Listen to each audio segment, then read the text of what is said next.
స్తుతి కార్యక్రమంలో అనుదినము మాతో కలిసి దేవుణ్ణి స్తుతిస్తున్న ప్రియ సహోదరి సహోదరులందరికీ మన రక్షకుడు ప్రభువైన యేసుక్రీస్తు నామములో మా హృదయపూర్వక వందనాలు తెలియజేస్తూ ఉన్నాం.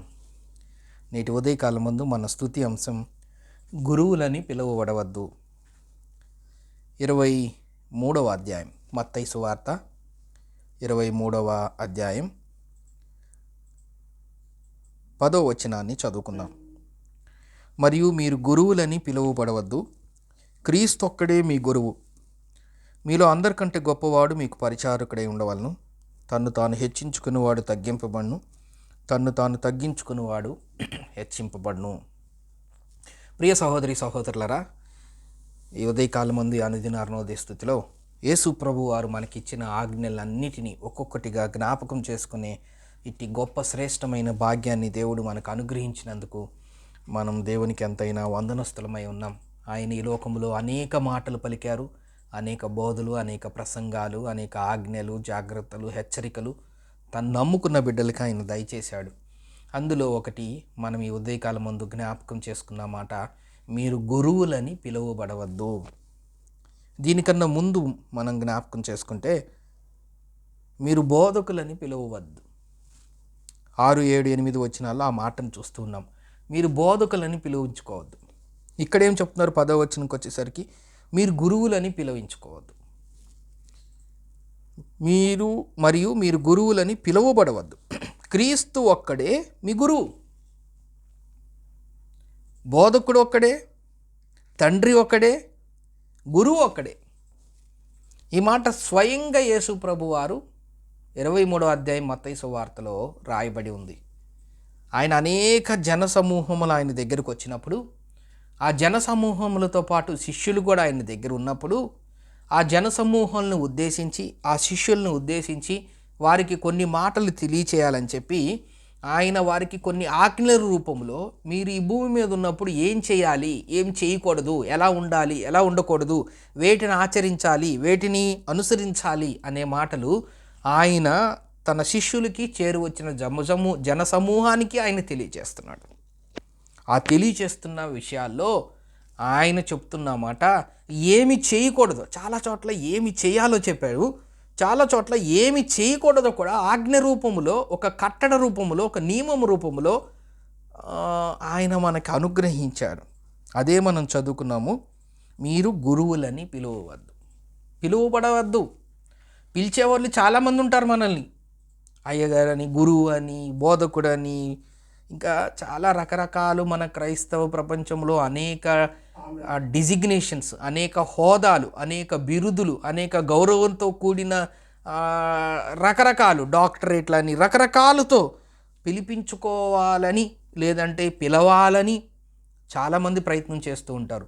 కొంతమంది మనల్ని సంతృప్తిపరచాలని, మనల్ని కాస్త వాళ్ళ దృష్టిలో, మన దృష్టిలో వాళ్ళు మంచివారుగా కనిపించాలని, ప్రసన్నం చేసుకోవాలని ఏం చేస్తారంటే కొద్దిగా పెద్ద పెద్ద మాటలు మాట్లాడుతూ మన హోదాని కొద్దిగా పెంచుతూ, తద్వారా మన దృష్టిలో వాళ్ళు మంచివారిగా, గొప్పవారిగా ఉండాలని రకరకాల కారణాలు ఏమైనా అనుకోవచ్చు. కానీ పిలిచేవాళ్ళు చాలామంది ఉంటారు, కానీ పిలిపించుకునే మనము వాటిని ఖండించాలని దేవుడు ఇక్కడ చెప్తున్నాడు.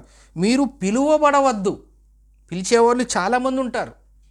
మనల్ని గురువులని, బోధకులని, తండ్రులని, రెవరెండ్లని, డాక్టరేట్లని, పెద్దలని రకరకాలుగా పిలిచేవారు మనల్ని ఉంటారు. కానీ మీరు మాత్రం పిలువబడవద్దు. మీరు గురువులని పిలువబడవద్దు. క్రీస్తు ఒక్కడే మీ గురువు. ఒక్కడే. చాలా స్పష్టం. ఇందులో అర్థం కాకపోవటానికి, ఇందులో ద్వంద్వార్థాలు, ఆత్మీయ అర్థాలు ఇట్లాంటివి ఏమి లేవు. స్ట్రైట్ ఫార్వర్డ్గా దేవుడు చెప్తున్నాడు, క్రీస్తు ఒక్కడే మీ గురువు.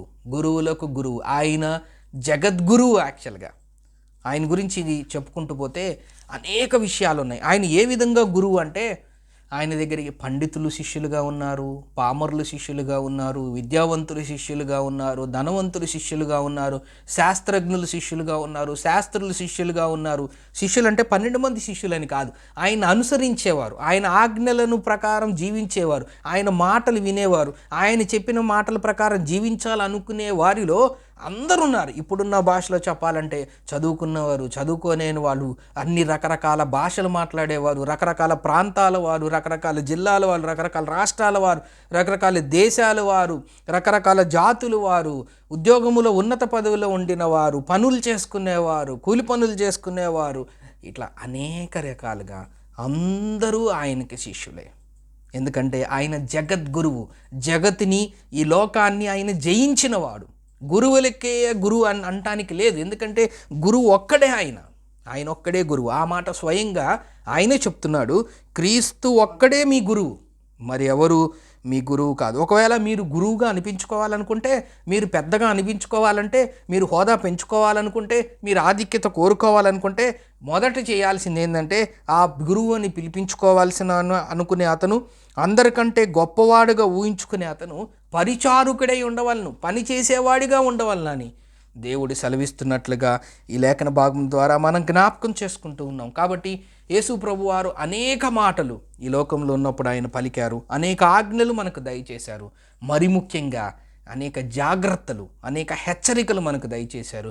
మరి ముఖ్యంగా ఎలా ఉండాలో చెబుతూనే, అన్నిటికన్నా ప్రధానంగా ఈ ఉదయకాలం ముందు మనం చదువుకున్న మాట, ఎలా ఉండకూడదో, ఎలా పిలిపించుకోకూడదో, ఆఖరికి ఎంత స్పష్టంగా తను నమ్ముకున్న బిడ్డలకు ఆయన తెలియచేస్తున్నాడంటే, ఎలా ఉండాలి, ఎలా ఉండకూడదో చెబుతూనే, ఎలా ప్రార్థన చేయాలని చెబుతూనే, ఎవరి గురించి ప్రార్థన చేయాలని చెబుతూనే, కనీసం ఎలా పిలిపించుకోకూడదో, ఎలా పిలిపించుకోవాలో కూడా చెప్తున్నాడు.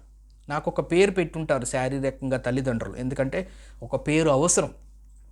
పేరు లేకుండా ఒక మనిషిని గుర్తించడం, పిలవటం కష్టం కాబట్టి ఒక పేరు అంతవరకే. దాన్ని మించి ఏ మానవుడు దాన్ని కోరుకోకూడదని దేవుడు ఇంత స్పష్టంగా మనకి అర్థమయ్యే రీతిలో చెప్తున్నాడు. కాబట్టి ఎలా ఉండాలి, ఎలా ఉండకూడదో మాత్రమే కాదు, కానీ ఎలా మనం పిలిపించుకోకూడదో కూడా మనకి శ్రేష్టంగా, చాలా స్పష్టంగా మన జీవితాలకి ఒక వెలుగును, ఒక మార్గదర్శనాన్ని, ఒక దిశానిర్దేశాన్ని, ఒక దిక్సూచిలాగా ఆయన మనకు అనుగ్రహించిన దాన్ని బట్టి అట్టి స్థితిని మనం జ్ఞాపకం చేసుకుంటూ, మన బోధకుడు, మన గురువు అయిన, ఉదయకాలమందు మన అంశం గురువు ఒక్కడే క్రీస్తు. ఈ ఉదయకాలమందు ఆ ఒక్కడే గురువు అయిన క్రీస్తుని జ్ఞాపకం చేసుకుందాం. ఎందుకంటే ఆ ఒక్కడే గురువు ఈ లోకానికి వచ్చి సిలువలో తన ప్రాణాన్ని అర్పించి తిరిగి లేచి ఆరోహణమై తండ్రి కుడి పార్శ్వమందు కూర్చున్నారు. ఆయన్ని విశ్వసించిన మనందరము ఆయన బిడ్డలముగా, ఆయన శిష్యులుగా మనం మార్చబడ్డాం. అట్టి స్థితిని జ్ఞాపకం చేసుకుంటూ ఈ ఉదయకాలమందు గురువు ఒక్కడే ఉన్న క్రీస్తుని, జగద్గురువుని మనం జ్ఞాపకం చేసుకొని దేవుణ్ణి స్తుతిద్దాం. దేవుడి కొన్ని లేఖన భాగంలో మన కొరకు దీవించునుగాక. ప్రార్థన చేసుకుందాం. ప్రేమగల తండ్రి, నమ్మకమైన మా దేవ, మీకు స్తోత్రం వందనములైనా. గురువు ఒక్కడే, అది మీరేనైనా, మా రక్షకుడైన యేసుక్రీస్తు వారు.